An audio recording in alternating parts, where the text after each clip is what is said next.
It was pretty much where we left off. So previously we talked about these triggers, but now today we are taking it more on the complicated side. And then in the future we're going to talk about contraptions. Like in the future. So, as you can see here, we have spawn, two types of follows. We have a touch count, another type count, pickup collision, on death, and then these. And for a moment, I kind of forgot that these existed. So I'll be talking about those as well. Okay. So this is a lot more complicated. Make sure you watch the first one before you watch this. Okay, well, first of all, we're going to start with spawn. And that's everything you've seen. So spawn pretty much just, activates a group with a delay. So we can activate group 2 with no delay at the start. You can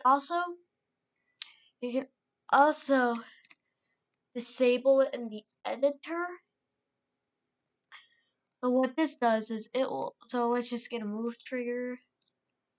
Now move 1. And also, before you do it, make sure you enable spawn triggered. So what this does is it will not activate even when you go under it. It only works by a spawn trigger. So this spawns group 2. So we're going to set this to group 2. And also let's get something to move, like maybe this cube. Or actually square. So look, as you see, starts off by moving when I hit the spawn trigger. Now you can why are spawn triggers useful?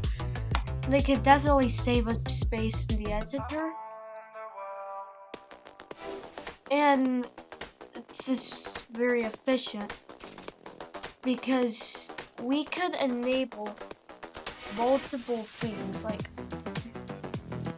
if you have a spawn, we can only have one array of these. We can only have one array of these. So let's just do rotate. It'll also rotate one around once, like this spawn trigger as well. And also, if you want to do something like this, you can edit triggers and make sure you set multi-triggers. So you can activate multiple times. Now, as you see, we're gonna have to do something else. Maybe a spike.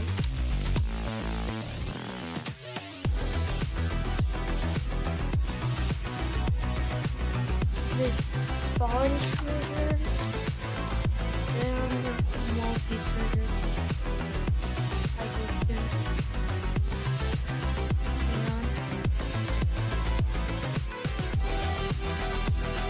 Okay, let me just turn up the volume. Now, as you see, it rotates it just like that.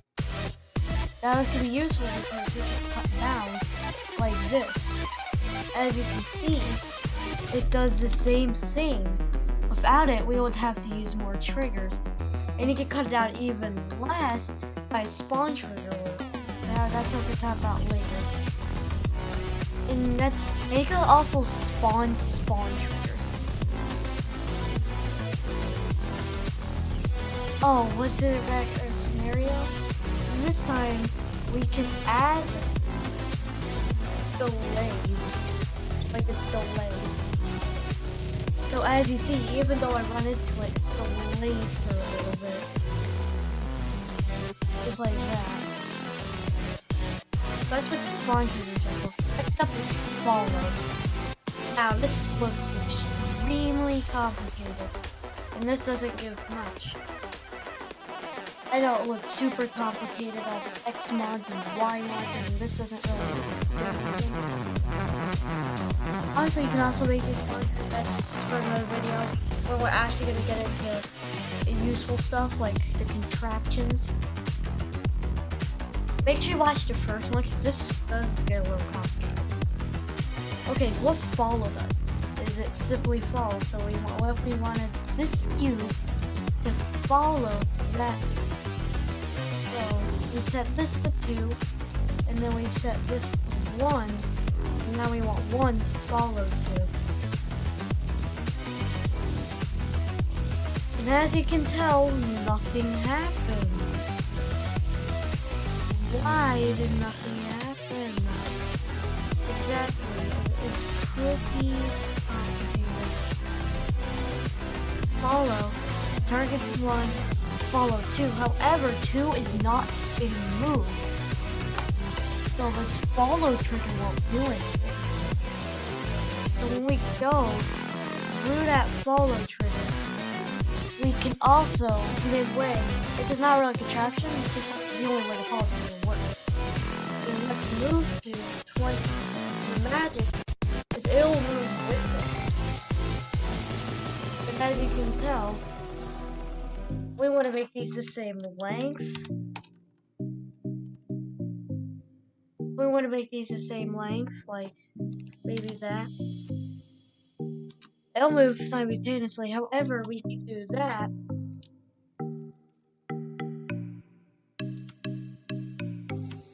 However, if we set it higher up like that, it'll stay moving and stop with that.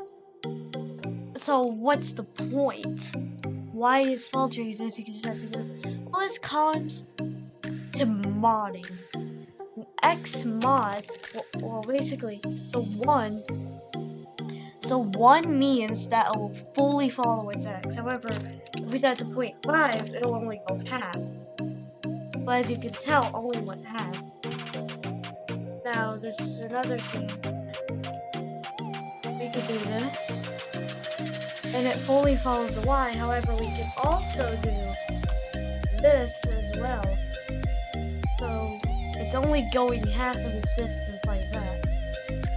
Now, follow player Y literally has nothing in it. Also, so as usual, this also looks complicated, and there's nothing that'll tell you how it works.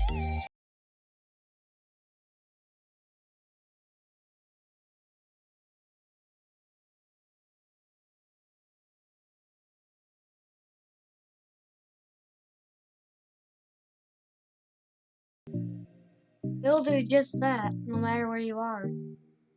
This is, follow play Y is very useful, because as you can see, the cube shoots up to always follow my Y position. Meanwhile, move trigger will just lock to its foot. Now, speed is kind of similar to mod.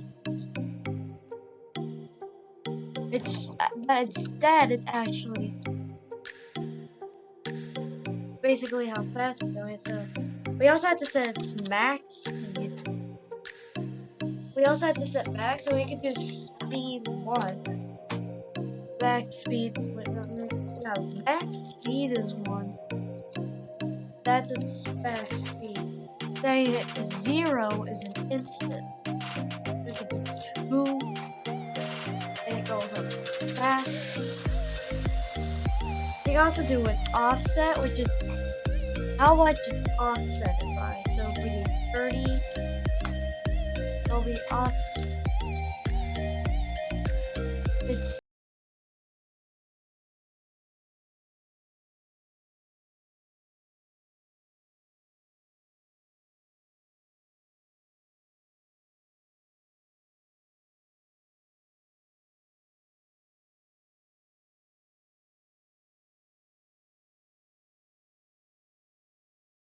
have to touch.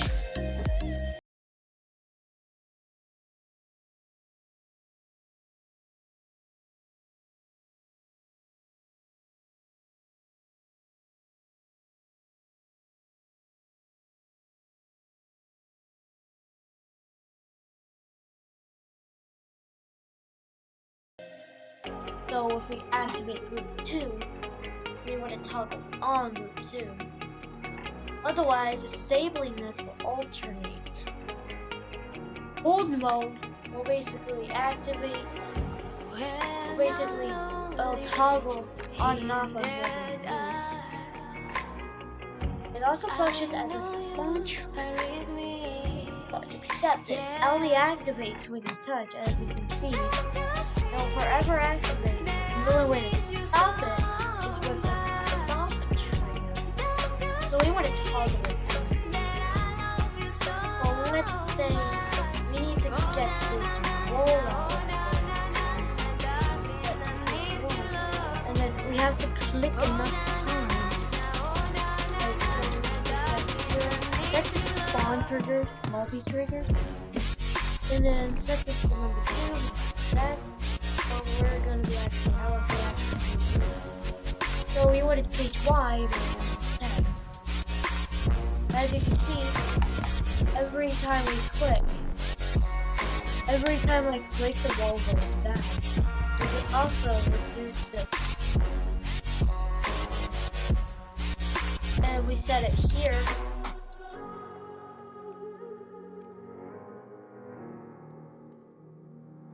Just like that, it'll go down. But there's a lot more. Let's try hold. If we turn off hold mode, however, turn on hold mode, and power it off hold mode. Also, dual mode is extremely useful. So if you set to 2-player mode,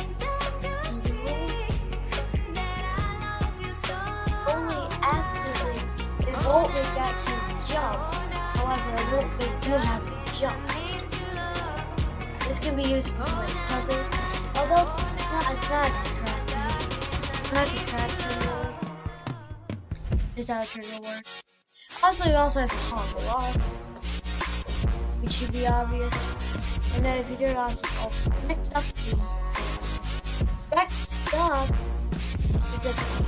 up would be the count trigger. However, we'll really know how we will really understand these until we go by the pickup trigger first. So we actually want to talk about the pickup trigger first. So as you can see, this is a bit complicated and there's absolutely no help here. So item ID is similar to group IDs, but as a separate thing. Like it's kind of like group IDs, but it's separate. So count 1. Now this is when this comes to use. As you can see, we can choose the item ID. We don't really want it to be black, so we'll just set number 2. As you see, it says C1, and it doesn't really do anything. Even though we count, it just. However, we set it to a group ID. We can now tell that works. Now, I don't really want to get too much into contraptions, but you could make a contraption where every time you click, this one increases. You can also decrease numbers as well. So, it's pretty much a pickup. They're not really useful unless you're doing contraptions. We're not talking about Okay, so just as is fresh in your head, we can now make count. This will count how much of that item we have. So we have 1. Also, touch trigger means that you have to touch it for it to work. So this can be useful. This targets the count. So we want 3, and we'll activate 2. Activating 2. So when you activate group 2, it'll just do this.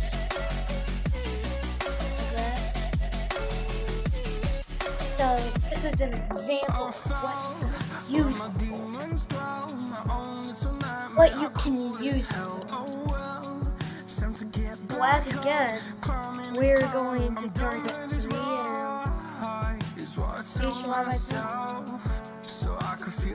and now we'll activate However, click that, you'll see it also won't activate. That's because never forget to set group IDs. As you can tell, if I jump there, it doesn't work. Can you guess why? I'm just gonna let you guess why. Like, why is it still not working? I mean, it'd be working, right? Like,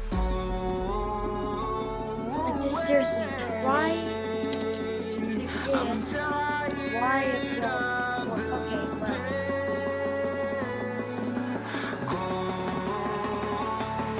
It's probably because we had some mistakes and it's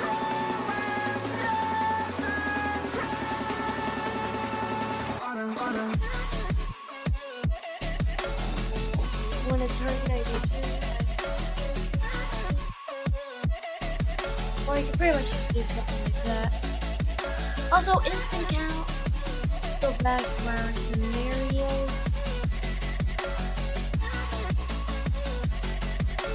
Maybe we can set farther. Let's just make this not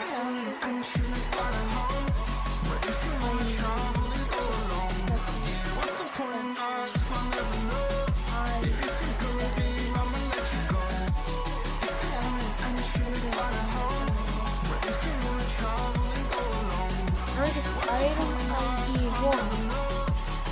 Target ID 2. That's what it activates. The target canvas 3. However, we can replace this with an instant count, which is basically that count trigger, except you have these. So you see that's usually doing 1, 2 equals 3. We activate. And there you go. Count trigger, instant count trigger is better. So now we can set this touch trigger, and we go, and then I'll do it however. Okay, now it's time for collision triggers. So first of all, with the collision trigger, you need this. And dynamic means it can basically change. Games like this is not really that's what dynamic. So we set this to block ID of 1, and then we set this to a block ID of 2. Those two collide, we can activate the group. However, we can also trigger it when it's on exit, which can also be useful. Like if you leave like in other chats, you can try to keep the 2 there so it won't ever trigger on the exit. So that's obviously for another time. We want to target group ID 2, which we can test using this set to 3.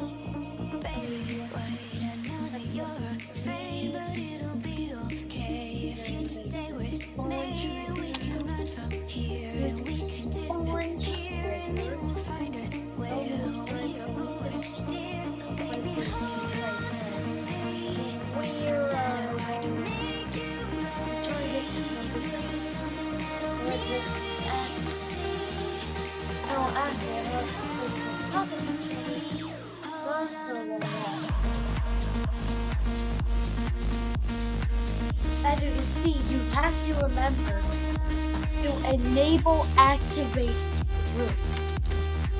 So you see it won't activate. So a good way to test this is 1 and 2. Targets group ID 2 will activate that group. So what if we move that? So then that will be able to move. Like a 0.2,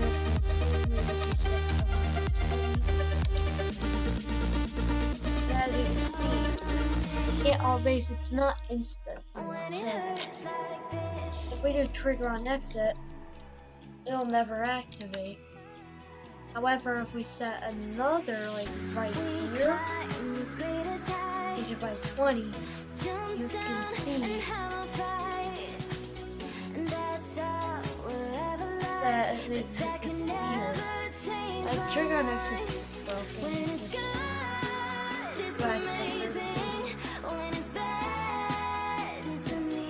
However, you can actually make a bolt, which will activate the group and it'll trigger on X. This can actually be useful, as you can see.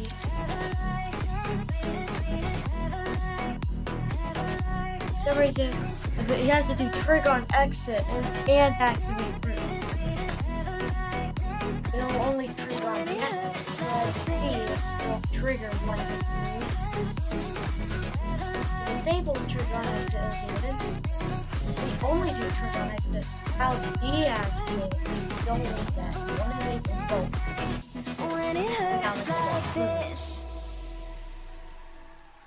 Now we have on death. This can pretty much only be tested by play testing the level.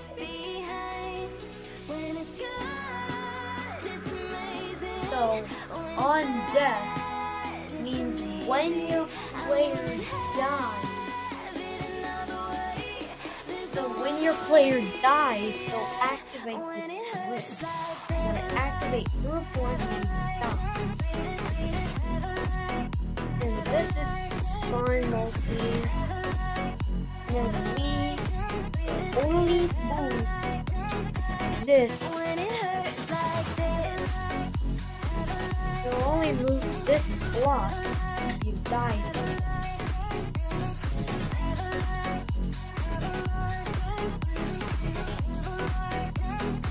So as you can tell, you can't really just see the enemy. Because it targets group ID 1. This is set to group ID 1. It'll move group ID 2, which is this. So with this playtest list, and look, as I die, it moves like that, just like that. If I don't die, it won't activate, just like that. So that's what on death does. It'll activate a group when the player dies. Now we're going to talk about these triggers.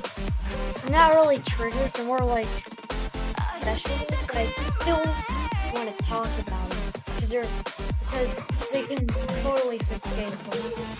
At the start, we have E. Now, at the start, you don't really see what this does. However, that's because these basically affect gameplay. So, as a wave, let's just place this. And as you see, I will obviously die if I hit this slope. However, if I place D blocks down, I'll actually slide on the block. Next up, we have J, which can be pretty useful, even though it seems like it has no purpose. So it stops automatic jumping when you hit inward. So as you can see, this is just normal stuff. This is just regular stuff. And sometimes you're probably just gonna. It's gonna be very infuriating because you'll just keep jumping. So what J blocks do that they'll stop that. Like got rid of them, and they actually still work in blocks. So the only way to actually die is to click twice. It will not activate when you're holding. Very useful. Next up we have S blocks. They're exclusive. One block, the dash short. So let's just test this without an S block. as you can see, I will just keep on going forever and ever and ever and ever and ever and ever and ever. I'll just never stop. However, that's the important job. It will stop your dash show. This could be sometimes. This could be useful if you want to make like secret passage, like down here, where you dodge the extra. But please do not abuse these like this. Because you can tell with that.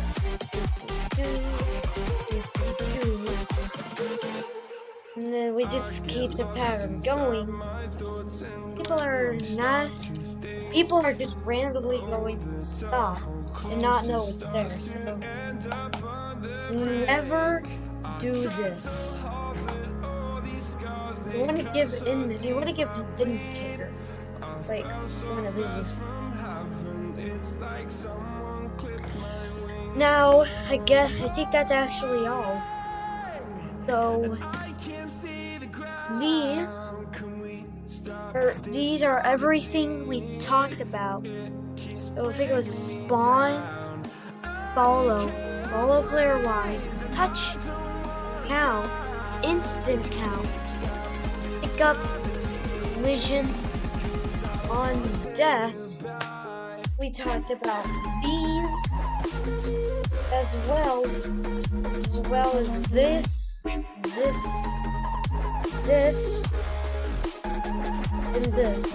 And in 2.2, like in 2.2, I think you're gonna add another one. I think it's called the F block. And they'll make you stick to that block. So yeah, that's pretty much everything we talked about. Now we can actually make this spawn trigger for better showcase. And then disable duration lines. And as you can see, this is everything we have talked about. Now compare that to the stuff we talked about last time. We talked about start positions. Start positions, holder, move, stop, pulse, alpha, toggle, rotate, animate.